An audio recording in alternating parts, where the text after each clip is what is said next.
Hello అండి, వెంకీ విజయ cooking ఛానల్లో ఈరోజు సొరకాయతో బియ్యం పిండి వేసి తప్పిలెంట్లు చేసే విధానం చూద్దాం. ముందు ఒక బియ్యం పిండి తీసుకోవాలి. అందులో ఒక శనగపప్పు, కరివేపాకు, జీలకర్ర, ఉప్పు, పచ్చిమిర్చి, ఉల్లిపాయలు తీసుకొని వేసుకోవాలి. ఉల్లిపాయలు, పచ్చిమిర్చి కచ్చాపచ్చా దంచి కలపాలి. అంత కలిపి చిన్న చిన్న మోయనంగా చెక్కల్లా ఒత్తుకోవాలి. పిండిని చిన్న చిన్న బాల్లా చేసుకొని అది నూనె వీటెక్కిన తర్వాత వేసి కొంచెం కలర్ వచ్చే వరకు వేగనివ్వాలి. ఇది ఒక ప్రాసెస్ అండి. ఇంకొక ప్రాసెస్ వచ్చేసి అది మామూలుగా నూనెలో కాకుండా మామూలుగా మనం రొట్టె చేసుకున్నట్టు మామూలుగా పతలాగా రొట్టెమైన ఒత్తుకోవాలి పతలాగా. అది పెన్నం మీద వరకు కొంచెం పైన కొంచెం ఆయిల్ వేసి కాల్చే విధానం అదొకటి.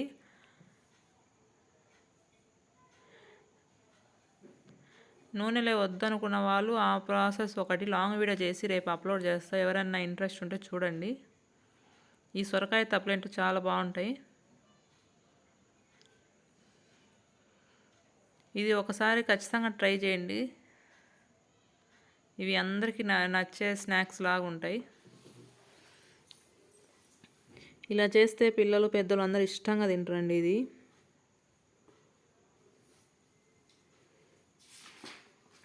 ఈ పిండి కలిపే ప్రాసెస్ అంతా రేపు లాంగ్ వీడియోలో అప్లోడ్ చేస్తా.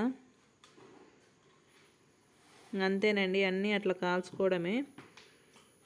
ఈ వీడియోకి ఎవరికైనా నచ్చితే లైక్ చేయండి, సబ్స్క్రైబ్ చేయండి. కొత్త వాళ్ళు ఎవరైనా చూస్తుంటే సబ్స్క్రైబ్ చేయండి. మీరు లైక్ చేయడం వల్ల నా ఈ వీడియో కొంతమందికి రీచ్ అవుతుంది.